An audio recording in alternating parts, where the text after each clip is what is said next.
thatësia e syrit është për atyre treguesve sipas Fudail bin Iyadit të gjendjes së mjeruar shpirtërore. Thatësia e syrit nënkupton që njeriu pavarësisht atyre fakteve, atyre dëshmive, atyre provave që ka pranë, që ka në dispozicion, të mos ndikohet, të mos çajë nga frika e Allahut te bareke ve teala.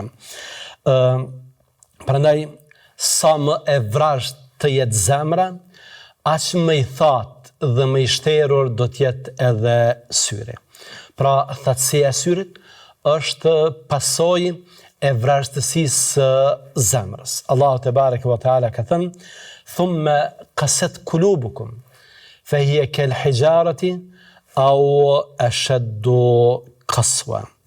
Pastaj, pas atyre fakteve të Zotit, zemrat tuaja u ngurtësuan dhe janë sikur se guri apo edhe më të ngurta. Pra, një zemër e cila nuk këshillohet me faktet Allahut xhallahu ala, ajo nuk mund të prodhojë efekte, nuk mund të prodhojë emocione.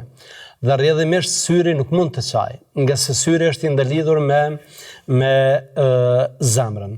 Allahu te bareke ve teala na ka treguar se ata që kanë kuptuar fenë drejt, ata që e kanë kuptuar fenë e vërtet, ata madje që kanë qenë bartës të kësaj feje, profetet e Zotit, kanë qenë prej atyre që e kanë njohur më së miri Allahun xhallahu ala, kanë qenë njerëz që janë këshilluar më së miri me faktet e tij. Prandaj Allahu duke i përshkruar ka thënë: "Wa yakhruna lil adhqani yabkuna wa yaziduhum khushu'a." Ata bien në sejdë duke qarë dhe Allahu u ashton për uljen, u ashton bindjen. Pra ata janë që këshillohen me faktet e Allahut xhallahu ala. Ato qindra e mirë argumentet Allahut xhallahu ala, nuk kalojmë pranë tyre pa mos u këshilluar me to, pa mos u ndikuar prej tyre. Dhe jo vetëm profetët, por edhe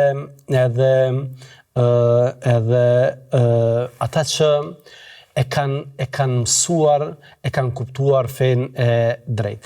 Është e pamundur të nderuar vëllezër dhe të respektuara motra që të kesh zemër të gjallë, e pastaj zemra të mos reflektoj tek syri, të mos përcjell mesazhet e atilla që do t'i mbushin syt me lop.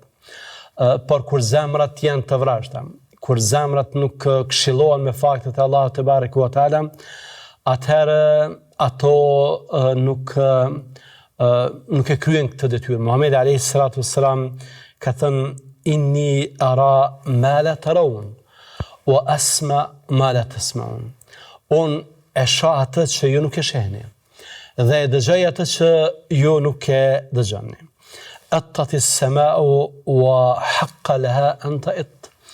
Qielli ka lëshuar një klithëm dhe ka të drejtë që ka bërë një gjë të tillë. Nga se ma fiha mawdi'u arba'i asabi illa wa malakun wadi'un jabhatahu lillahi sajida. Sepse nuk ka në qiell një vend qoftë edhe sa 4 gishtenj, në cilin nuk është një melek, i cili ka dhënë ballin e tij në sejdë për Allahun te bareke ve teala.